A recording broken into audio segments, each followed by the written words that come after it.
again, if you've been here for any length of time, is that practice is about working with your experience as it is.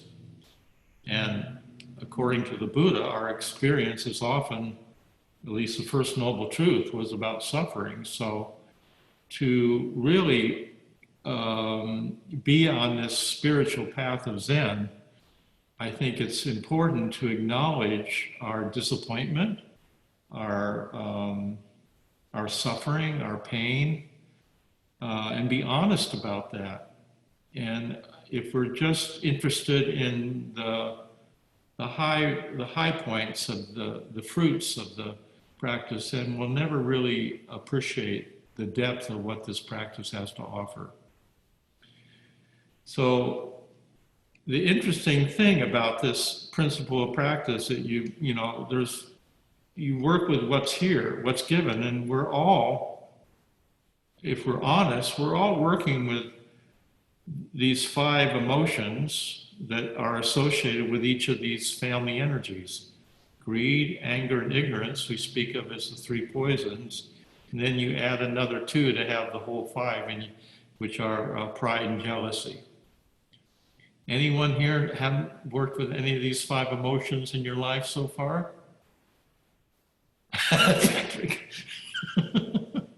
So, can you name them again? Yeah, I'll show you some slides in a moment, and it'll be more clear. I'm just speaking about it now, but the 5 main emotions are greed, anger, ignorance, pride, and jealousy. And each of these emotions is associated with one of these 5 wisdom energies. And the point here that's really important to get, I think, is that, first of all, these are meant to be experienced.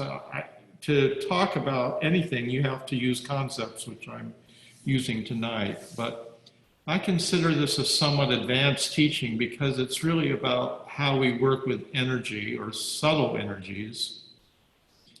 And the idea here is that by working with your emotions, working with your suffering, working with your pain, working with where you get stuck, that's actually where you discover wisdom. You don't discover it somewhere else. And we think wisdom is something out there somewhere else. It's not. These wisdoms are intrinsically a part of who you are.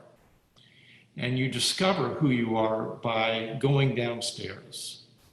You discover who you are by being real about your life and being brave and looking at what you're actually experiencing. So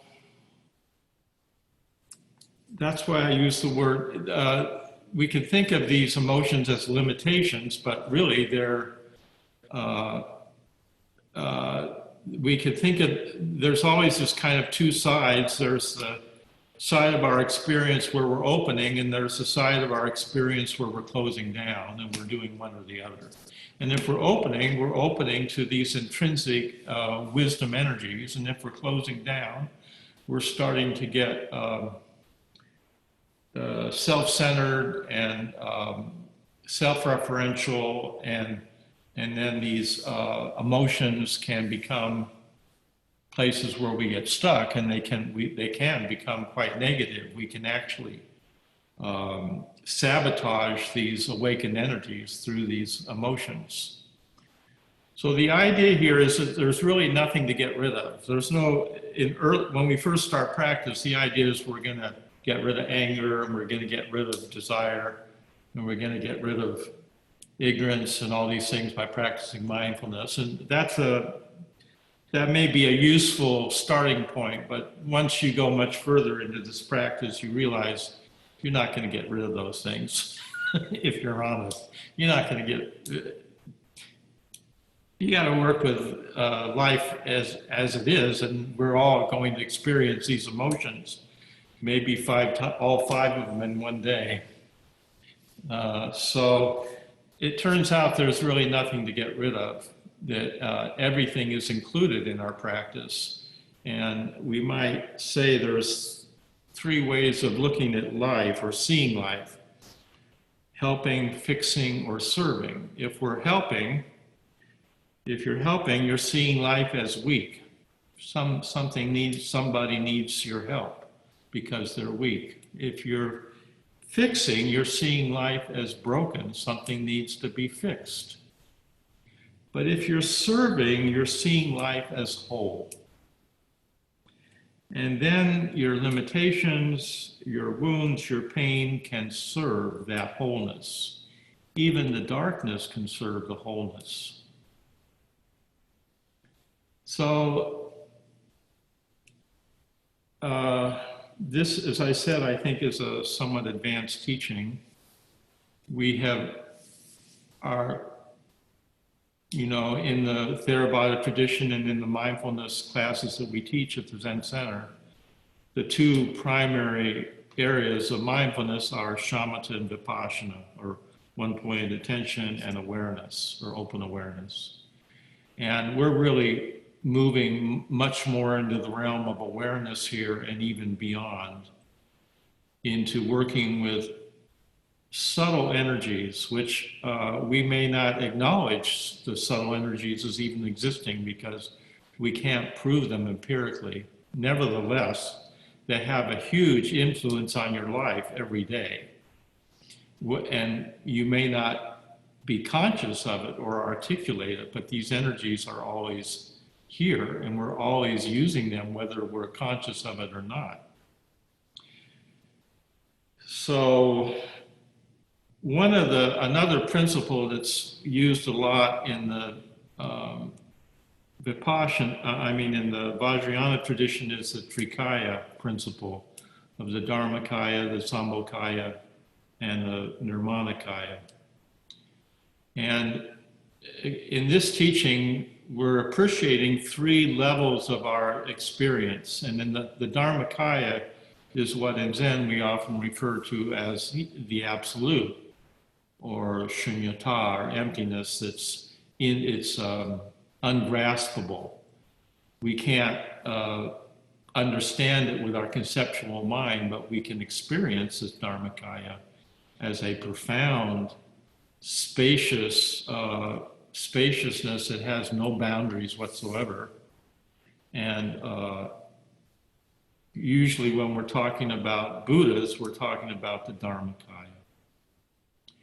And then we have the Nirmanakaya, which is on the other end, which is we are incarnated into these physical bodies that we find ourselves in. And this is the Nirmanakaya. This is form, physical forms. And then in between is what's called the Sambhogakaya, or the bliss body. And the Sambhogakaya is kind of that intermediate place where the energy is arising from the Dharmakaya, but hasn't yet been solidified into the Nirmanakaya. So many of our dreams are in the Sambhogakaya. Our visions, when you're in a kind of limbic state, when you first get up in the morning, you're kind of dreamy, and you start sitting and you're kind of not all there. You're very much in that kind of Sambhogakaya realm. And these energies that we're talking about, these more subtle energies, tend to be in the Sambhogakaya. So because we're in the Nirmanakaya, which is a grosser kind of energy, we could say, a more solidified expression of energy, we tend not to appreciate the more subtle ones. But in the Vajrayana tradition, they're really working directly with energy all the time, and we can too. And so these 5 wisdom energies are a way of talking about and appreciating these subtle energies which are always here. Now, I have to qualify all this. I've been working with this for most of my life, most of my practicing life as a Buddhist, so they are very apparent to me, and they may not be to you, and they may not even be helpful for you. So always we want to say that any teaching that you hear from at our center, you should, take it with some skepticism and see if it works according to your own experience. And these are meant to be experienced. You can read books about them, but in the end, they either will be confirmed by your own experience or not. And if they're not confirmed by your experience, then forget about them. If they're not useful. I have find them very useful. They help me work with myself and they help me work with other people, which I'm going to explain in a moment. So any questions so far before I get into the actual families? And I'm just trying to kind of lay the ground here. Another aspect, and if you just feel free to, if you at any time you have a question, raise your hand, and we can have further discussion about something if it's not clear. So what the Tibetans believed is that we're born with a primary style, one or maybe two of these family energies, which we're born with and we have throughout the course of our life. And we're going to, as we practice, be using all of these energies at one time or another. But we generally have a style which we're most familiar with, which is kind of our default position. And this is not meant to be like astrology or something that would cheapen this. This is much more subtle than that. So if we were to take this, your type or your style as an astrological sign, that would just be another way of solidifying the ego. And that's not the point of this teaching at all. The point here is to really begin to appreciate that ourself, we are dynamic and we're not solidified at all. We're actually, we are these energies and we're working with them all the time. And we tend to have a style that we use. Now, what I think is really important about this teaching is that we're usually unconscious about our own style. In fact, we may be embarrassed by our style. We may actually project a certain persona to the world of another family energy which we would prefer to have, but actually aren't. That's not really our strength. And so, that your style is something, it's kind of like if you heard your voice on a tape recording, you feel kind of embarrassed. Oh, does my voice really sound that mousy? And you feel kind of, a little uncomfortable. Or if you see yourself in a video, you say, am I really that fat? Yeah, I guess I am. And you feel a little embarrassed. And part of that is because we don't really acknowledge our own style. And if you don't, and yet your style is basically how you're operating in the world. So what's really important about this, and why I think this is a very practical teaching, is that if you don't, the fact there are 5 wisdom energies means that enlightenment is not monolithic. Enlightenment isn't just one thing, one kind of energy.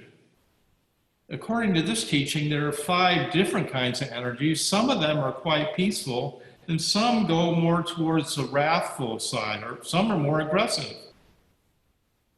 So if you happen to have your style or your Buddha family style happens to be one of the more peaceful Buddha family energies, when you see someone in another Buddha family that's different than your own, that's maybe a more aggressive Buddha family style, and you look at them and they look all messed up, you're going to project your style onto them. And you're going to say, wow, they are really aggressive. They need to sit more meditation.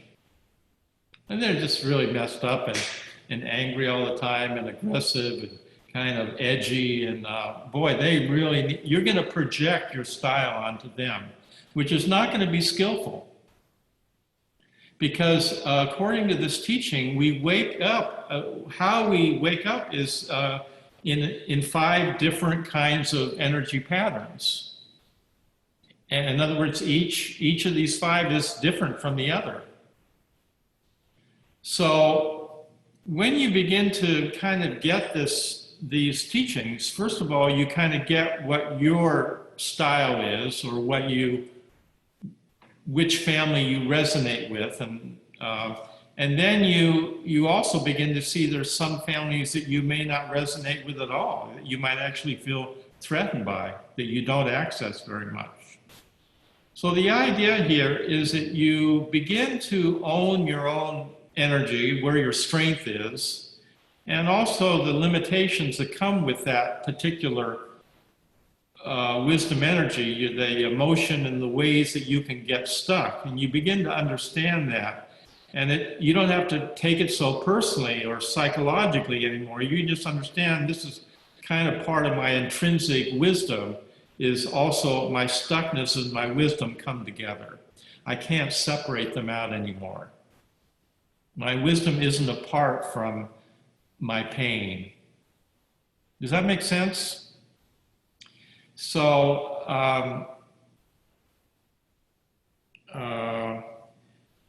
there's always 2 sides of our experience. There's nirvana and there's samsara, but you can't separate them.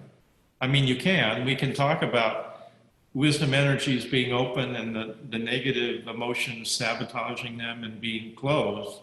And it's important to appreciate that. But the 2 are completely interlinked in terms of our human experience. And trying to separate one out from the other is not going to work. They come as a whole package, and we're talking about wholeness here always. A spiritual path is about wholeness. In a material world, you start with the parts and build the whole. In a spiritual path, we start with the whole. And the whole includes everything. We are everything in the sense.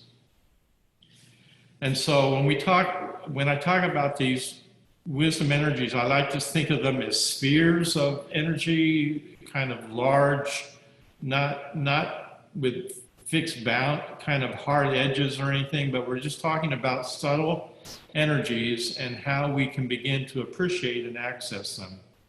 And how we can also, when you begin to appreciate your own energies, then you can see where you get stuck. You can also begin to see where other people's strengths are and where they get stuck. And instead of demonizing them or judging them, you can actually see that that's part of their intrinsic wisdom nature is that pattern of emotion or stuckness as well. And then you're not so judgmental. And it gives you a way also to be more skillful in working with other people. So, any questions about any of this so far? Okay. So I'm going to share the screen here when I talk about this.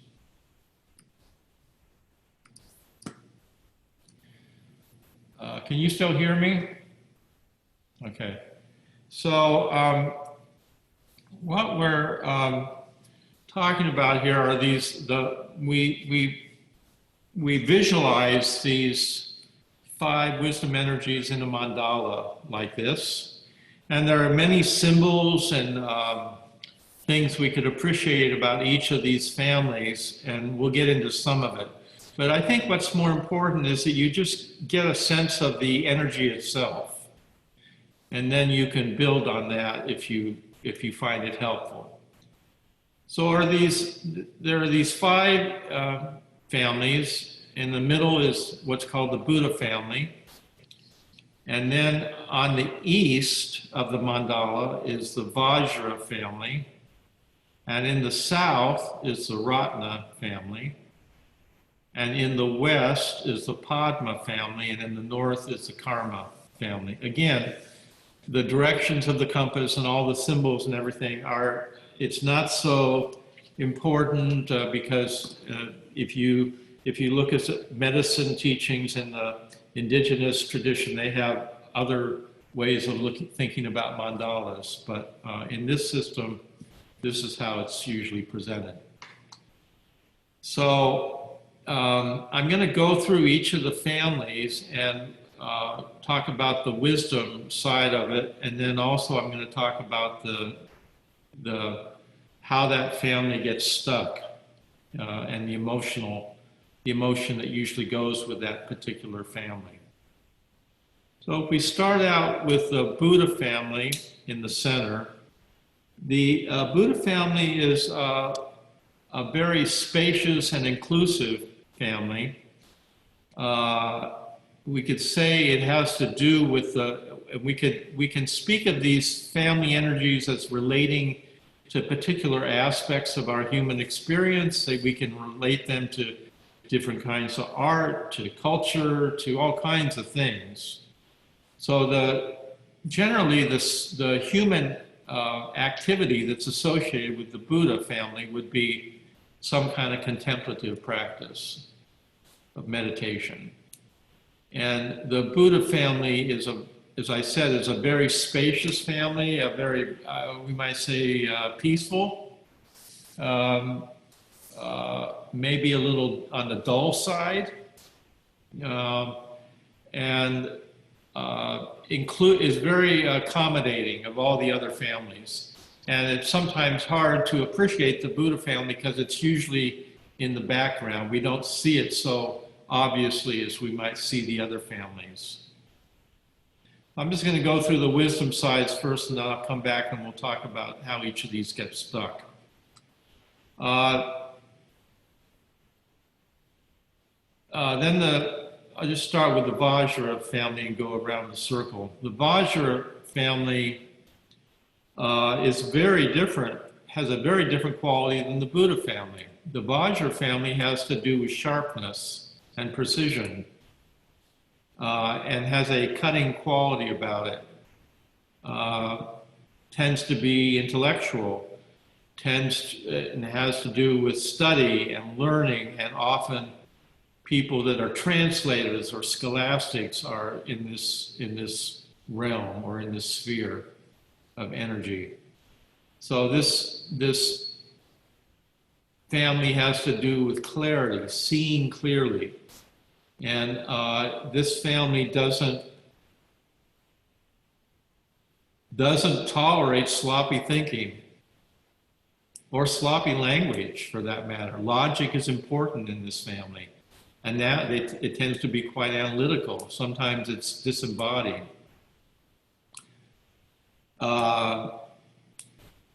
If you think of people that are Vajra, Bob Dylan comes to mind. Very clear example of a Vajra type of person.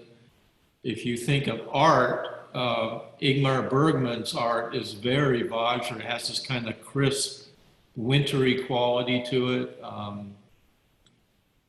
Who's the painter?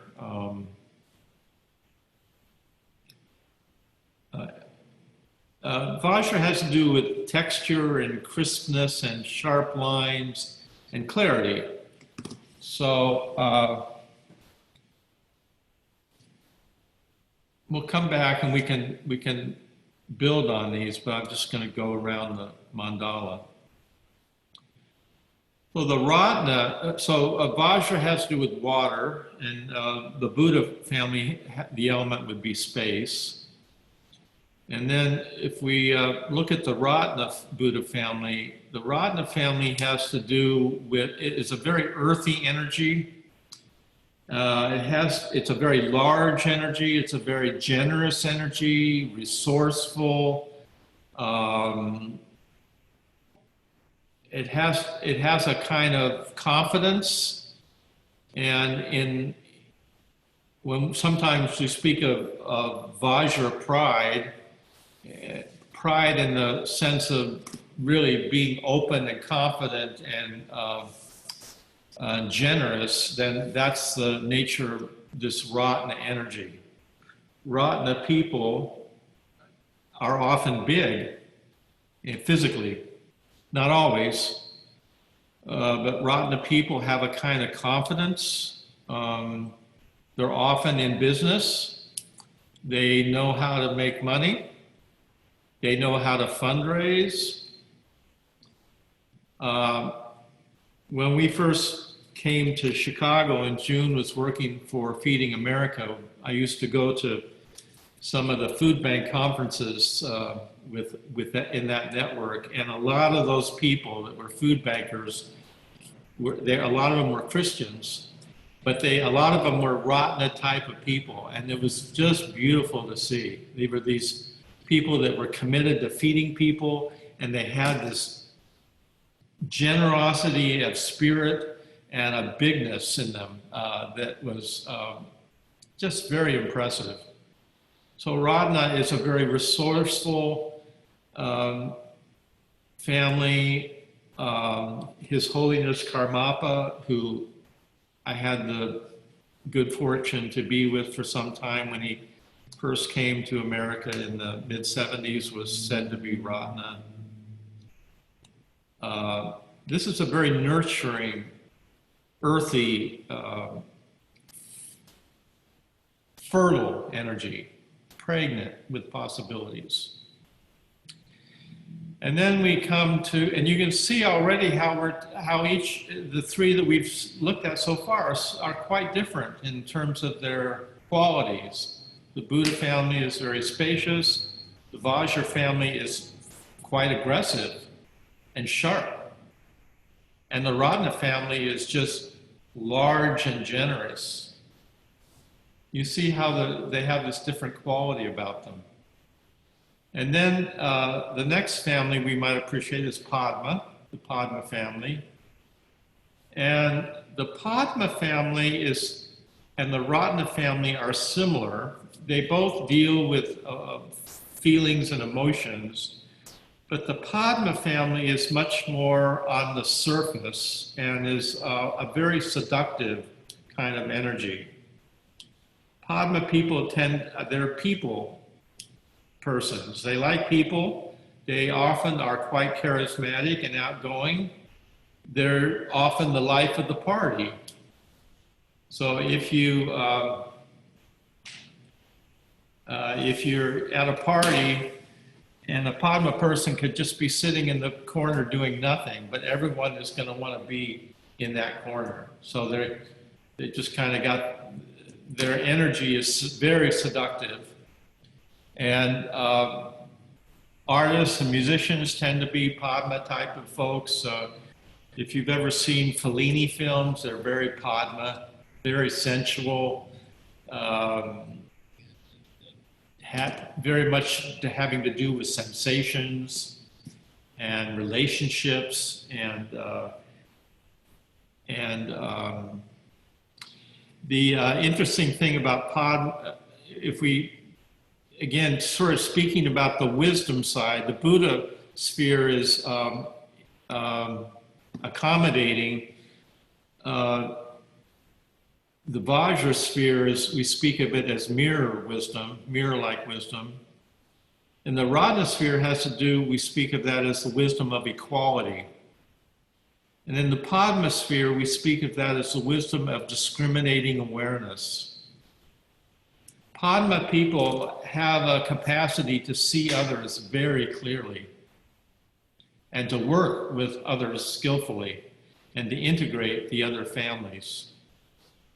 So Trungpa Rinpoche was both Vajra and Padma, and he was a very powerful teacher and had both of those families very strongly in his nature.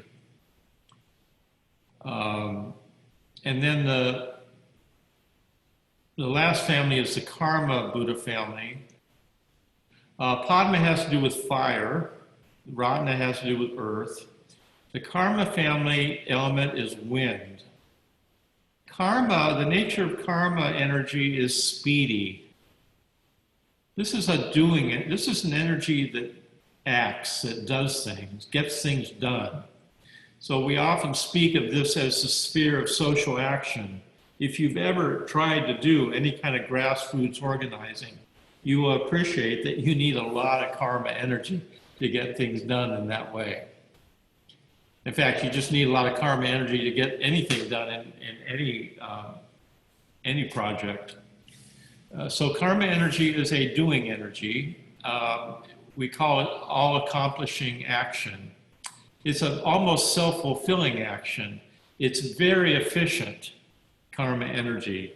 And if you're not a karma energy type and you're watching a karma energy person do something, you just marvel at how they almost effortlessly get things done that for you would seem like it would take a lot of effort.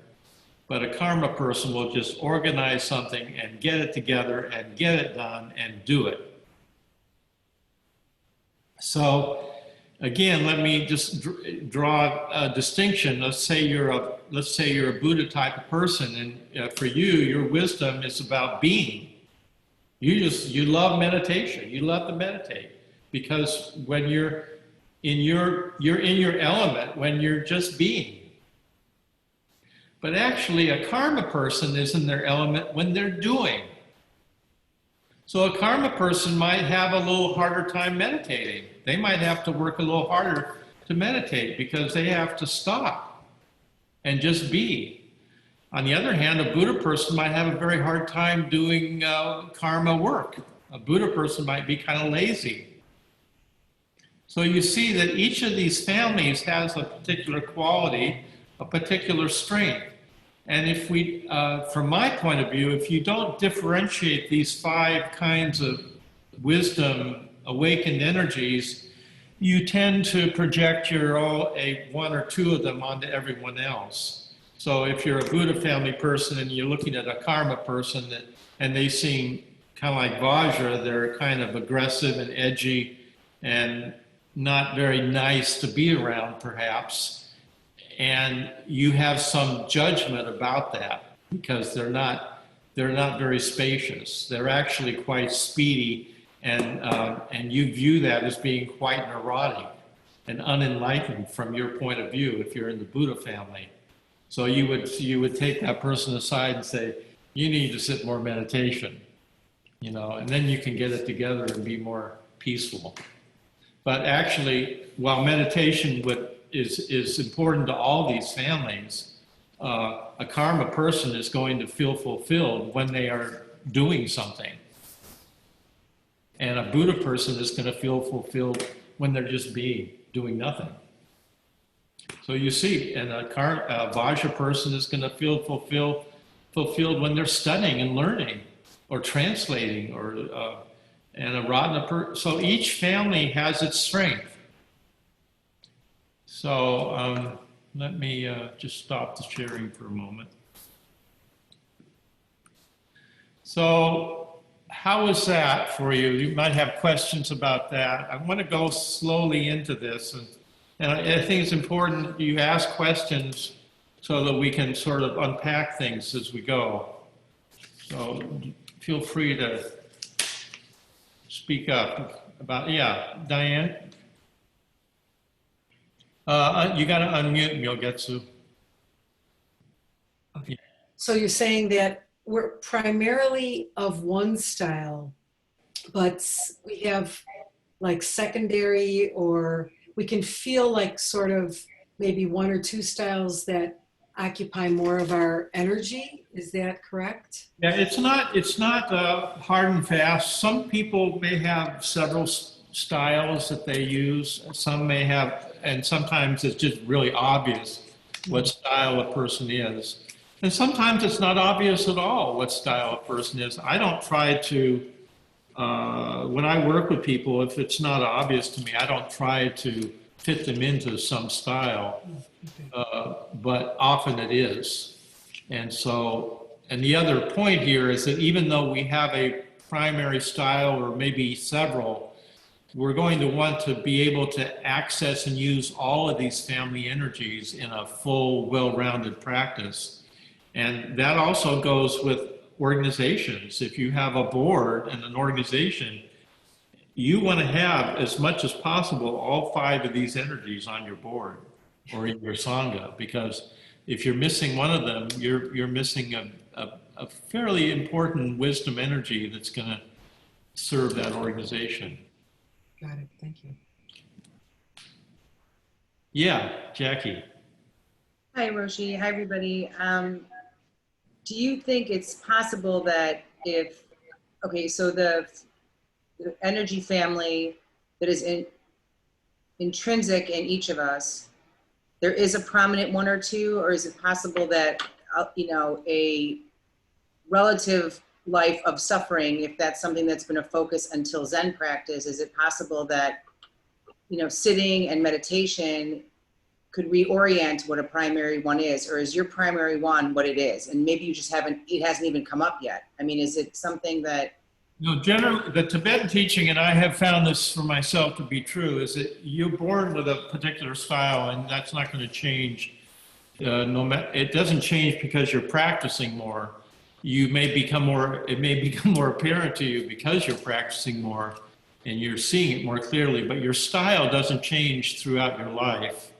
Your primary style or several styles is what you're born with, and you will always have that as a default position. That doesn't mean you're not going to use and access other family energies, but you're always going to have that default style that is your primary family.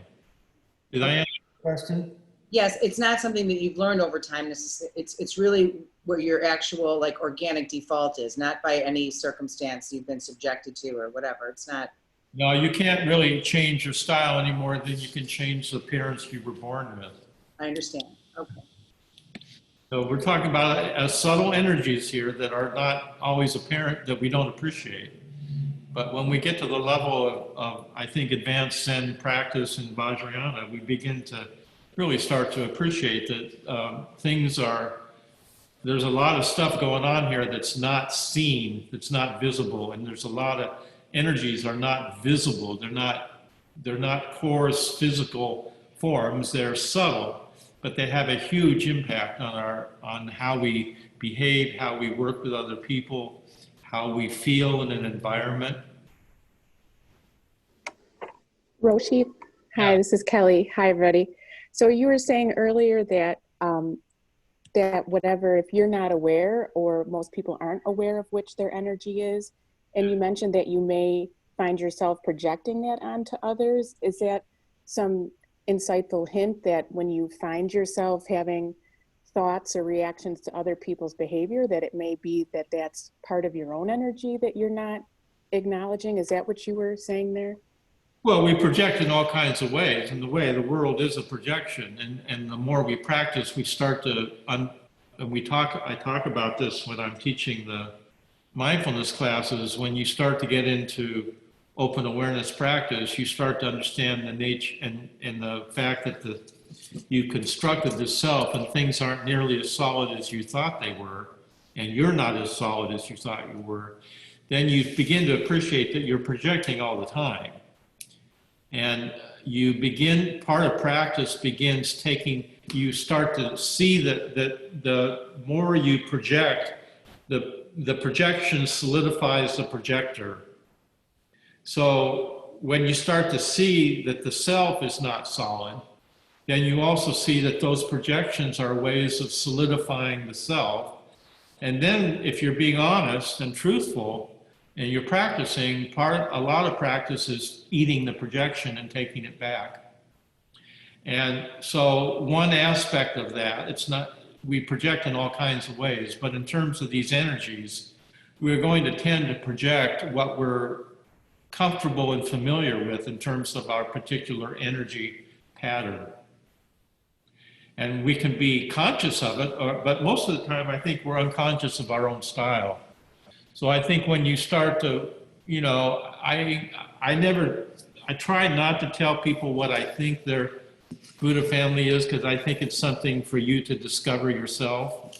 And I think it's also something you discover experientially by just kind of working with it and thinking about it. And when we get to one way to kind of see your style or begin to appreciate it is to see which families are you most comfortable with.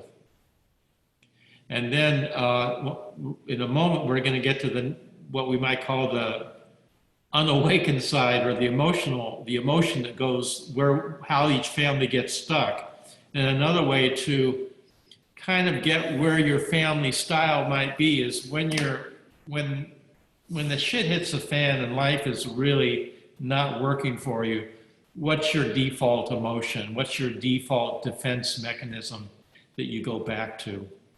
And that can give you a clue about your Buddha family style.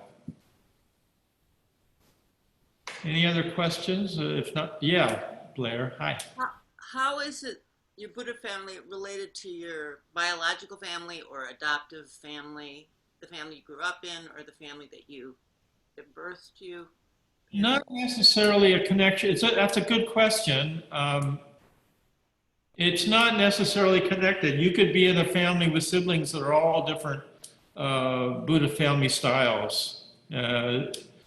It's possible to look at cultures as having a kind of a style or a Buddha family style. So you could look at Jewish culture or Russian culture as being a lot of Ratna energy, and America has a lot of karma energy. So does Japanese culture has a lot of karma energy. But we're generalizing here. But I don't think there's necessarily a connection to your biological inheritance and the Buddha family that you have. It's a good question, but I've never really seen a connection that way. Doesn't mean there isn't, but I haven't seen that. Yeah, Diane. I see the Buddha family in the middle of the four. Yeah. Is that me? What does that mean? Does it take on a lot of the characteristics of the other families, or would it be separate? Would it be on its own space? Yeah, each of the five energies are their own energy. In terms of the mandala, the Buddha family is often put in the center of the mandala. Sometimes the Buddha family is considered to come from the Dharmakaya energy. It's a non-dualistic kind of energy, whereas the others may be more in the Sambhogakaya, but that's at this point, that doesn't really matter. But so generally, if we're looking at the mandala in this way, the Buddha family would be in the center, because and then the other four families are also associated with the four seasons, but the Buddha family is not. So Vajra is associated with winter, Ratna is with fall, Padma with spring, and Karma with summer. But the other thing that it doesn't make any difference to us because we're not doing this practice, but in Vajrayana, if you're doing deity yoga, and I'll show you a couple of the deities I painted in these in these Buddha families. If you're,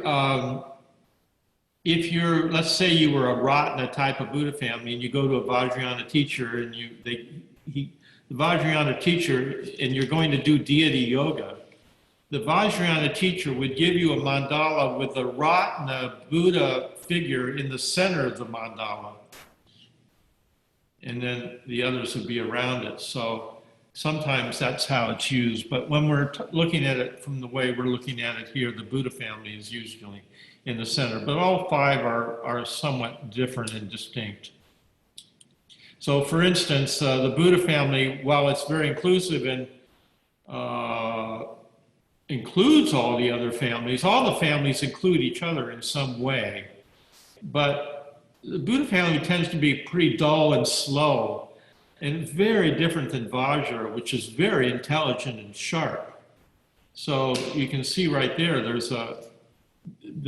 it's important to appreciate that these patterns of energy are actually quite different. And where do they come from? I don't know. Where does energy come from? So you're born with one or two of these energies dominant. That's my sense. Yeah, that would be the Tibetan way of talking about it. But I don't know where energy comes from. It's just here. It's self-existing. Energy isn't personal.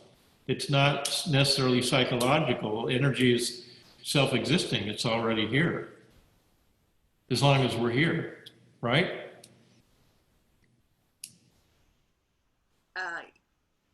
It's not here before we arrive, though. Well, I don't know. We've arrived already. We don't know what was before we arrived. We don't know about that. So here we find ourselves in this pickle. Here we are. Here we are. No escape. We're going to use energy one way or another. So it might be wise to try to learn a little bit about how these subtle energies are, how we're using them in our lives, seems to me. At least that would be this teaching. Okay, so let me keep moving on here then. I want to now, I'm going to put up this slide again, and I'm going to go to the next one, which associates the emotion with each of the Buddha families, and I'm going to talk about that. So here we go. Where is it? I think it's here. Yeah. Okay, so here we were appreciating the wisdom energies, and now, oh wait, sorry. Okay. So now here we're appreciating that same mandala, same Buddha families, and now we're appreciating each of these 5 emotions that we talked about that's related to each of these families. So again, if we start with the Buddhist sphere, the Buddhist sphere emotion is ignorance or denial. So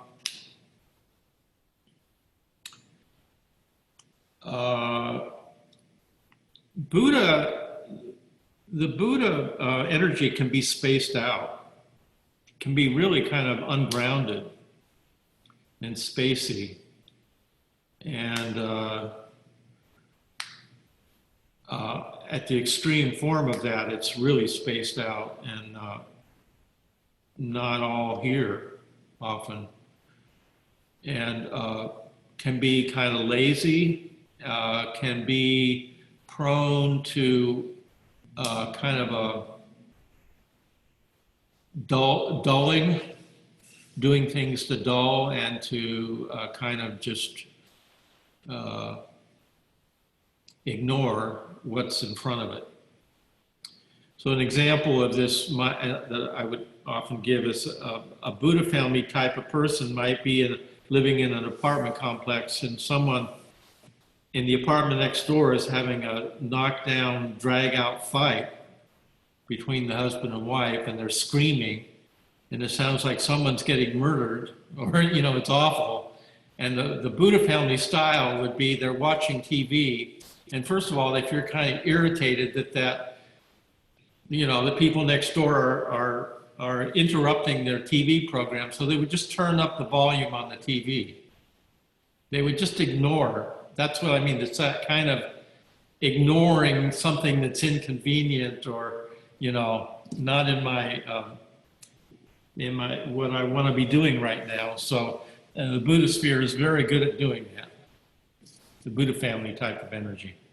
And then the Vajra sphere has to do with anger. And I'll put up another slide in a moment that shows how these energies or these emotions, how they get stuck as well. But the Vajra family has to do with anger. As I said before, the Vajra energy is a very aggressive energy, almost verging on wrathful, and can be wrathful, can be very self-righteous and judgmental and critical. And the irony here is that the Vajra wisdom can take many perspectives and see many points of view, but when the Vajra energy is closed, it can be very rigid around one point of view or an ideology, and can be very righteous about that as well, and very intelligent about justifying that particular kind of neurosis. So Now, the idea here again is when any of these families is working with that emotion becomes the source of wisdom. So in the case of Vajra, that anger can become prajna wisdom. It become a cutting sword. It can cut for the sake of wisdom instead of just anger for its own sake. It can become, it can be in the service of waking up. And now that anger is a very powerful wisdom indeed. And artists use it all the time. I look at Dylan, or I mean, there's so many artists that use that. But not just artists, and anybody can transmute these emotions into the wisdom. So the Rotnosphere, the emotion is pride, and Rotna is a big energy. It's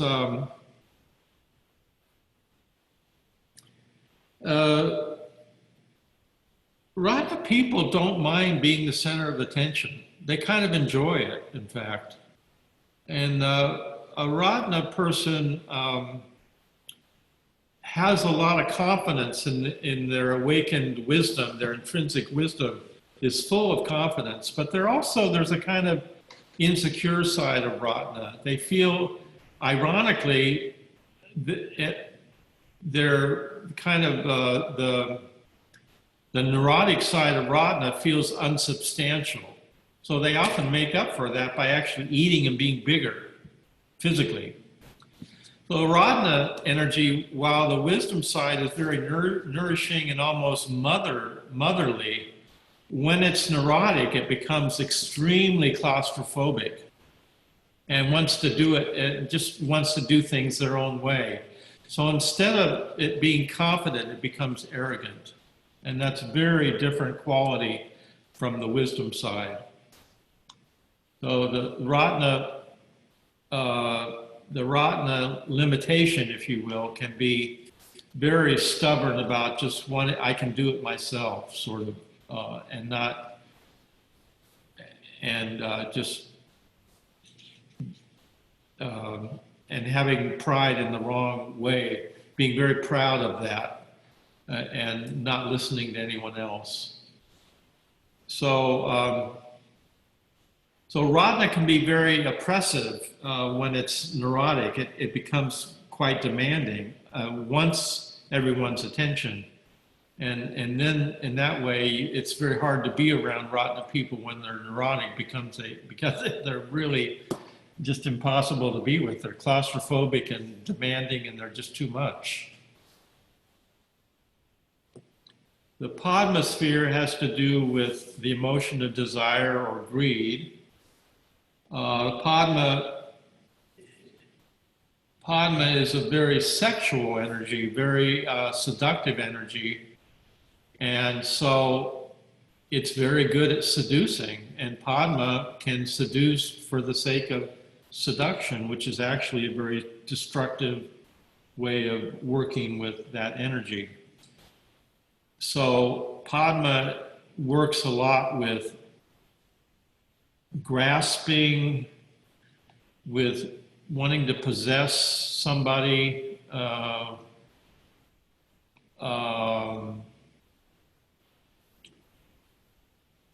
passion, and Padma doesn't like to be alone, wants to be around other people. But the way this emotion of desire gets transmuted into the wisdom is that instead of it being seduction for the sake of seduction, it becomes seduction for the sake of connecting with others. And now that each of these emotions, when it's in the service of waking up, becomes the source, it becomes the root, really, of the wisdom in that energy. So that desire transmutes into a wonderful, discriminating wisdom that's able to work with others with a lot of skill. And so that's a Padma can be very charismatic and very, sometimes politicians are Padma. I can think of several. And then the karma sphere, Padma and Radha are similar. They're both embodied emotion, working with emotions and embodiment. And Vajra and karma are similar as well, in that they're both more aggressive energies. And the karma is a very speedy energy. It's not intelligent in the same way that Vajra is, but it's very efficient. And karma people on the neurotic side are very difficult to deal with because it's like they have eyes in the back of their head. And if you try to help a person that's karma, that's in a kind of neurotic state, they feel like you're attacking them. But if you ignore them, then they feel like you're betraying them, and you just can't win. So karma, this jealousy has to do with comparing. Karma is always comparing to see what's the more efficient model or the better way to do something, and it's always kind of jealous that anybody else that's doing it better than them. So karma tends to be very competitive. It's often controlling, wants to be in control. So that jealousy becomes a problem when it's neurotic, but again, when that speed is transmuted into action, all-accomplishing action, then it's in the service of social action or doing something in the world that's helpful. And then now that jealousy gets transmuted into a wonderful doing energy, which is efficient and gets things done. So that's kind of how these 5 emotions work. And I'm going to stop sharing the screen for a moment and come back so we can maybe talk about if there's questions about that. You might have questions about.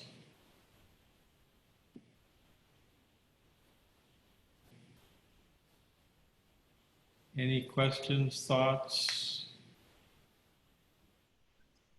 Roshi, the placement of those on the screen, the arrangement of those, like, is one opposite to the other? Or is that, like, if they're on opposite sides, is Vajra and Padma opposite in some way? I mean, I understand Buddha's in the middle because it kind of encompasses sort of everything. Well, you can you can draw those kinds of relationships with the families. You can appreciate that probably in a relationship, if you had a person that was Vajra and karma, they wouldn't complement each other very well, and they'd kind of be at each other's throats. But Vajra and Padma in a relationship could be very useful. You know, the Padma has the Vajra tends to get stuck in a kind of cold, silent anger, and the Padma would bring them out. And whereas the Padma would be all emotional, and the Vajra would be very clear and level-headed and be able to help them, have more equanimity, so to speak. So there are these kinds of relationships with the Buddha families that we can appreciate. But in terms of Mandala, the 2 that are similar are karma and Vajra in terms of they have an aggressive type of energy. And the Ratna and the Padma are more embodied and emotional. And then the Buddha is kind of neutral from that point of view. Yeah. And so the transformation from a more neurotic presentation to one that's more wisdom reliant, is that kind of the organic process that happens through awareness of your style and then your practice? Yeah, you're working with that emotion. You're working with the dullness, the ignorance. You're working with the anger. You're working with your pride. You see it come up all the time. And part of your practice becomes, if you're being honest, is you get into a lot of problems with that emotion. And now part of practice is you're going to start working with that, and you see how it gets you into trouble. And as you work with it, you begin to transmute that, because that is the source of your wisdom too. So you're not getting rid of the emotion. That would be way too simplistic. It's much more subtle than that. You're actually owning the emotion, and which is very Vajrayana. You don't get rid of the emotion. You don't view. That's why when we say negative, we have to qualify it. We're saying it's negative in relationship to the wisdom energy, because when it's really closed, it is negative and destructive. But as it's transmuted through practice, then that emotion begins to be in the service of that wisdom, and it becomes a great strength to have them. They work together. So anger can be, that can be used in the service of precision and cutting and doing wonderful things in the world if it's in the service of wisdom. If it's not in the service of wisdom, then it's righteous and judgmental and, authoritarian.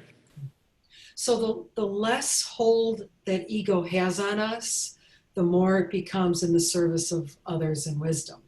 I think it's an organic process. I think as we practice and you're starting to see that the self is not as solid as you thought it was, to your dismay, then you start to notice that you're actually using these energies. You've always been using them, but you're more aware. I think you just become more aware that these energies are here and you're using them.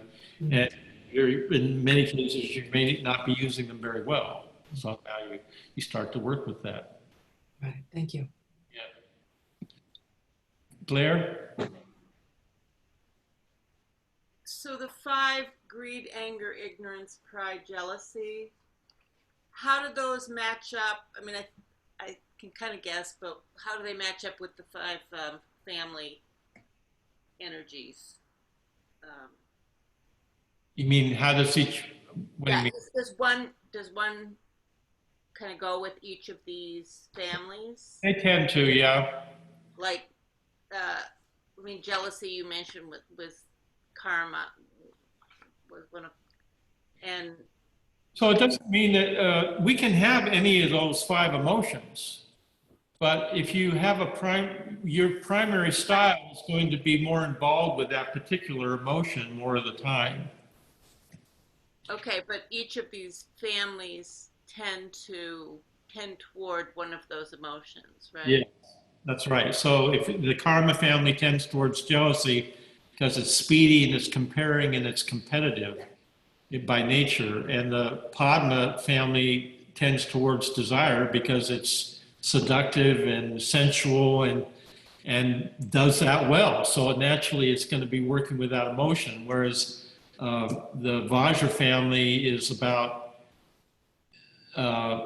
seeing things clearly, and that becomes a kind of cutting quality, and anger is in the service of that. But that anger can, if it's not in the service, that obviously it's extremely destructive. So you see that the wisdom and the emotion are kind of connected. Okay, well, when you mentioned the 5, you said greed, anger, ignorance, pride, jealousy. I don't think you mentioned desire, but I might have missed it. Desire and greed are connected with the Padma family, Okay. and pride is connected with Ratna. Yeah. Oh. Okay. Desire and greed. Okay. Jackie? So I think I'm noticing too, when you were talking about negative and positive, that these are like directional. They're not in terms of being qualitative, like bad and good. No. And I'm sensing maybe having to kind of take a look at even what these words mean and get off of this like human relative. Try not to focus on what those labels have meant before. This is a much deeper. This is a different teaching. We're not talking about negative emotions anymore. We're talking about emotions that can become negative, but the emotion itself is not negative. It's how it's used. And Right. so I mean, I'm thinking about the anger one. we don't even speak at this level of practice of transforming something. We're transmuting the emotion into a wisdom energy. I'm thinking about the anger one in specific, and if there's like a certain thing going on in life or a certain time where that is an emotion that's coming up, that doesn't necessarily mean that that is my default. It just means that I don't have to waste time slamming cabinets. I can actually transform my anger into something.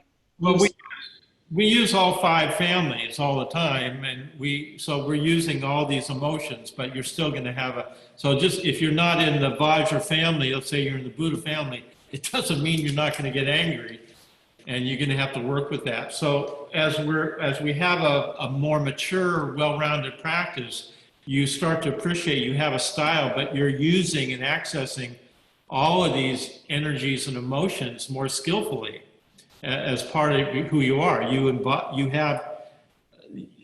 can work with all these wisdoms, and you'll usually find that there's 1 or 2 that you don't work with very well, that are almost threatening to you.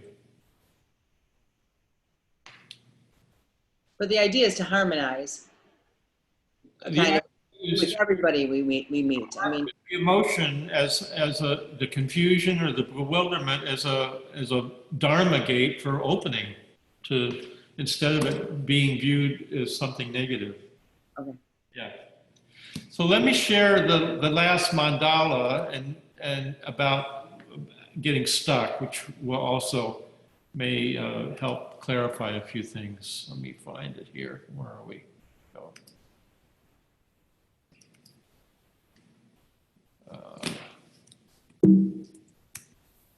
Okay, so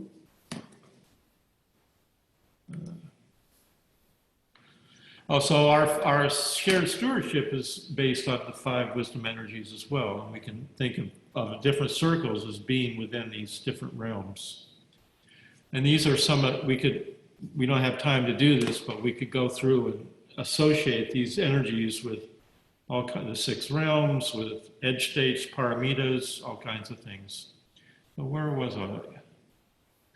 So here's an example of how each of these spheres gets kind of stuck. So if we start with the Buddhist sphere, you see it's kind of dull and lazy, and it can be quite stubborn. Sorry, I misspelled stubborn. Humorless.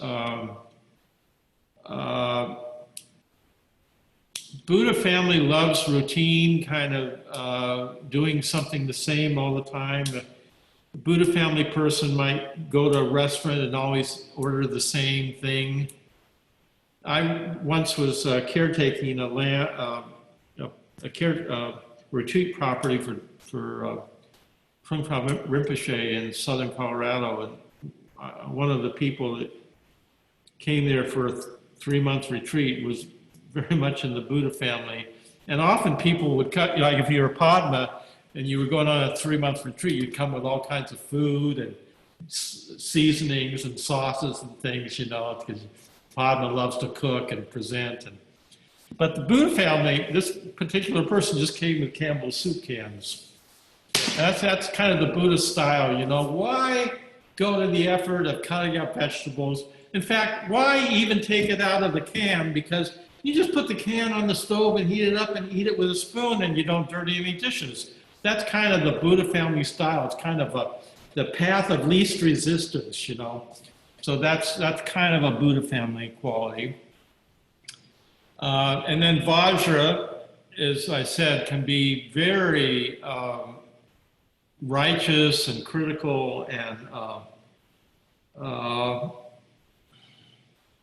powerful, but very destructive, authoritarian, self-righteous, judges others, and critical of people that don't,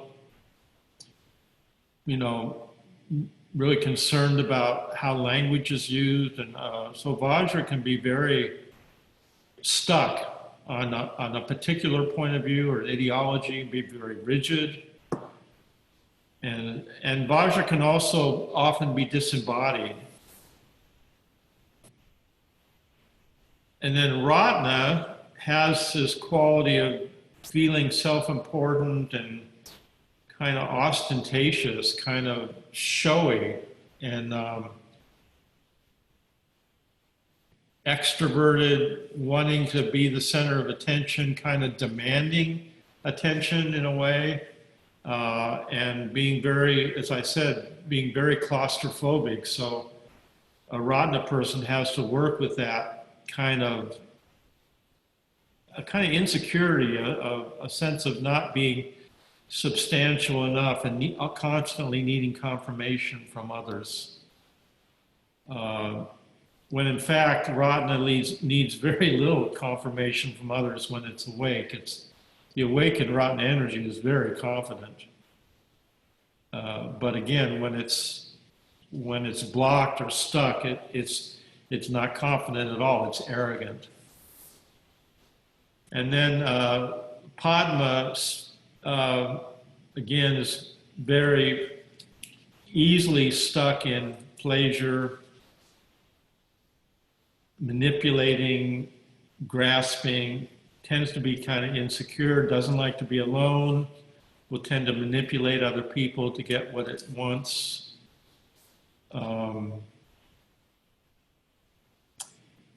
You see also that, Vajra is very much has to do with texture and a kind of depth, whereas Padma tends to be on the surface and has to do with sensations.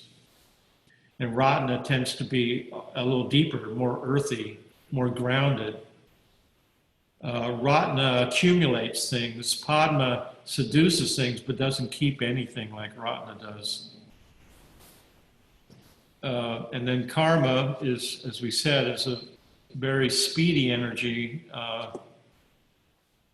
aggressive like Vajra, but not precise and not interested in being precise in the way that Vajra is. Much more interested in efficiency, but when it goes off track, it can become very neurotic and hard to work with and paranoid. So let me stop sharing the screen for a moment. So Vajra is sort of like this self-fulfilling action. So it's kind of like Vajra has blinders on. It has tunnel vision. It's so focused on getting the job done here, on the object, on the goal, that it doesn't have any peripheral vision. So it's very speedy and efficient in that way. But in the process of that kind of energy, without having peripheral vision, it creates a kind of paranoia because it's not seeing the peripheral, it's not seeing the whole. It's just focused on the job at hand, which then creates that kind of paranoia. Does that make sense?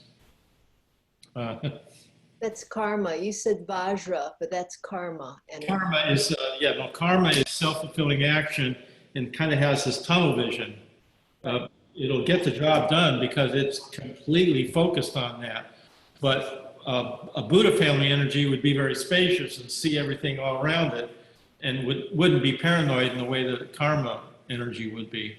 Because karma doesn't have peripheral vision. It's not looking to the side. I'm speaking metaphorically, but it's not looking around. It's looking straight ahead. It's kind of like a horse with something on. Yeah, Blair? So how do they get stuck? I mean, you were saying this is how they get stuck. It's just. Each of the families gets stuck in both the emotion and the kind of self-defense mechanisms. We all have, when we feel threatened, we all have each family has a particular way of defending itself. So Vajra would defend itself by tending to get aggressive, bullying, just to, intimidate people with its aggression. Whereas Padma would tend to start seducing somebody. It would be pleasing and seductive and charming, but it might actually be very scared. That might be a defense mechanism of the Padma family. Whereas the Ratna family would be just kind of take over the space, kind of be like a vat of honey just pouring in, and it would just be way too much. It would just overdo it. I had a very good friend in LA who, I won't mention his name because I don't, but he was very Ratna and very funny, and he would always go too far.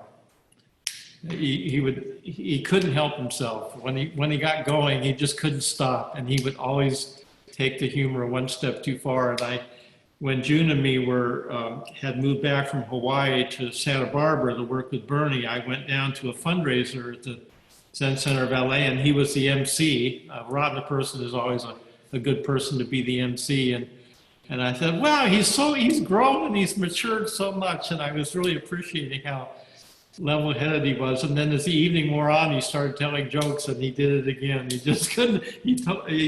Started telling jokes, and pretty soon he told an off-color joke, and he just went too far. And I said, that's Ratna.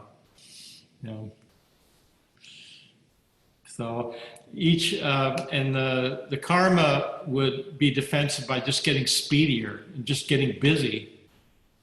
And the Buddha family would be defensive by just being kind of like dull and just ignoring the situation. So each one has its defense mechanism, which becomes the place where it gets stuck.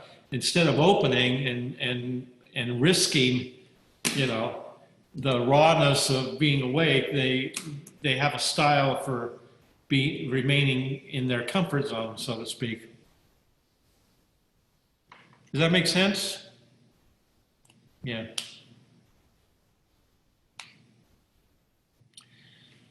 So I'll just share a few more screens so these families also have,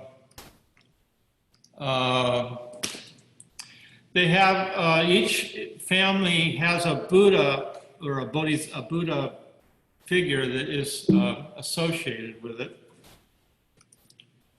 So in the case of here, the Tathagata, the Buddha of the Buddha family is Vairocana, Akshobhya Buddha is Vajra, Ratnasambhava is Ratna, Amitabha Buddha in the Pure Land, in Amida Buddhism is connected with Padma, then Amagosiddhi is connected with Karma. And I've been painting these lately. This is a painting I did of Vajrokana recently. And he would be the Buddha in the Buddha family in the center, usually depicted as white, primarily, the color white.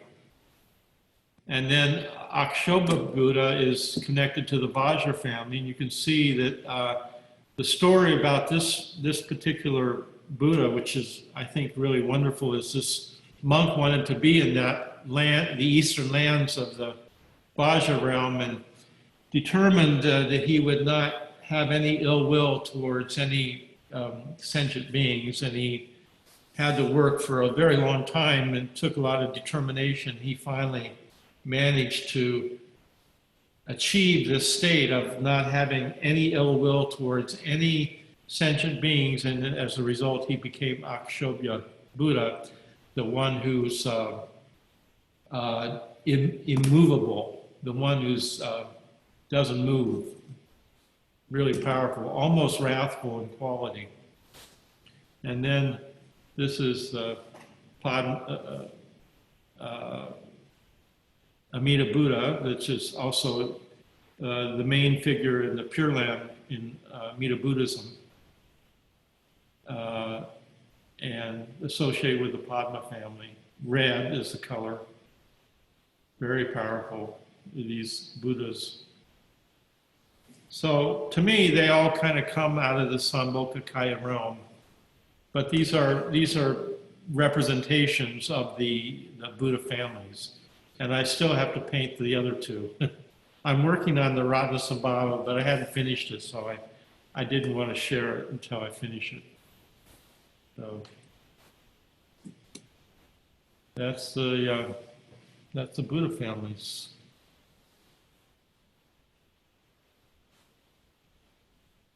So I think it's important, even you saw that spreadsheet, you can make all kinds of associations with these as you work with them, but we can get carried away with symbols and things and where they are in the mandala and stuff. And I don't think that's as important as working with it experientially for yourself and trying to see where, you know, where do where are you comfortable? What are your, when push comes to shove and your back's against the wall and you're feeling stressed out, what do you go to as your defense mechanism?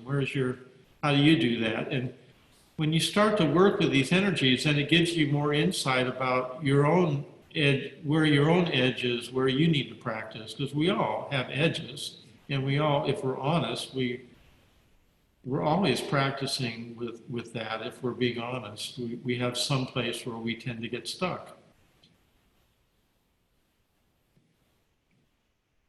Yeah, Jackie. Me again.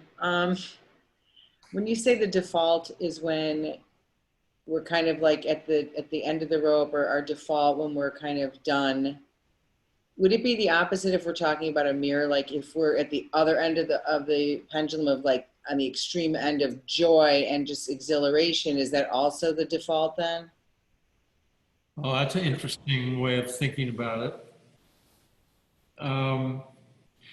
Well, yeah, each family has its strength, and so Padma might tend to be more joyful, and whereas Buddha might be serene.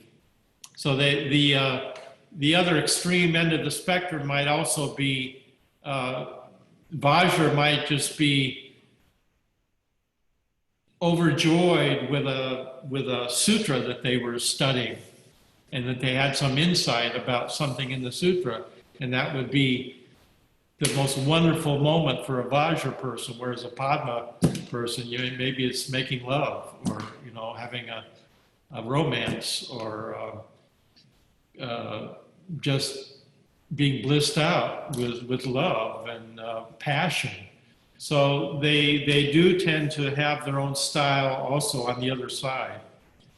So the karma could be really happy organizing stuff, and a Buddha family person would never enjoy that particularly. But then the karma person would never enjoy the spaciousness of Buddha. So they have both the kind of, I think the style, what comes with the style is both the strength and the limitation. But again, I want to emphasize, even though we have a primary style, you don't have to worry too much about what your style is. If it doesn't seem apparent to you, you just be curious about these and start looking at how you behave, how other people behave, and ask yourself, what family is that person in? Do they seem to be in?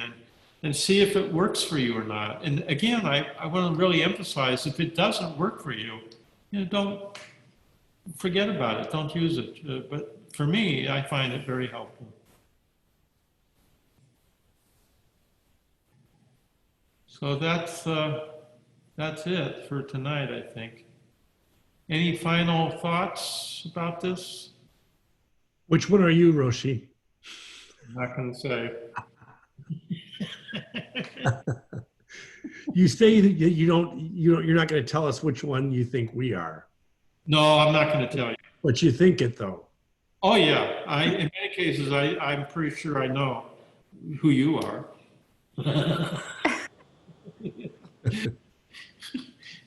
But again, it's not a rigid thing. It's not a way of putting people in pigeonholes. It's actually a way of appreciating people. You see someone's strength and you say, "Wow, that's wonderful. They have that. I wish I had it." I mean, we always wish we had another family than the one that we have. The one we have, we generally don't like because we're kind of stuck with it. But we tend to want to have another family that we actually are not. So, but yeah, often I see the family energy of a person and I admire it when I see it. And if I don't see it, I don't try to force it or try to figure out who they are. But if it's apparent, then I just enjoy it. Diane? There's a sense of honesty, being honest with oneself. I appreciate that. Thank you. Yeah, I think practice is about being courageous and honest. Yeah. And, we're all doing that when we meditate. We're going inside. We're not looking for something out there.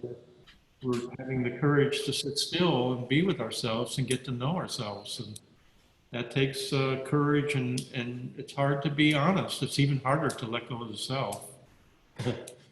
But that's what, we've heard the teachings, we know what they are, and we all have intuitions of how helpful it is to be on a spiritual path, and how important it is to wake up.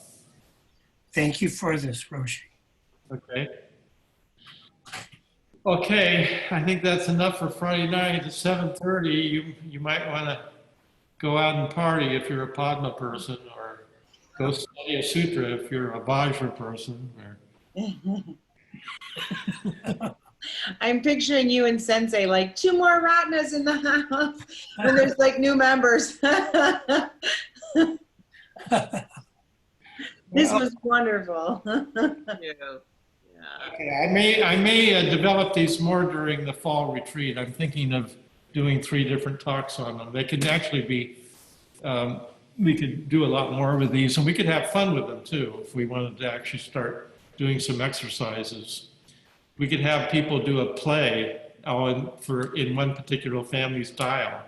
And then you have someone else do another play in the other style, and you'd see they both have a totally different approach to the problem. Fun.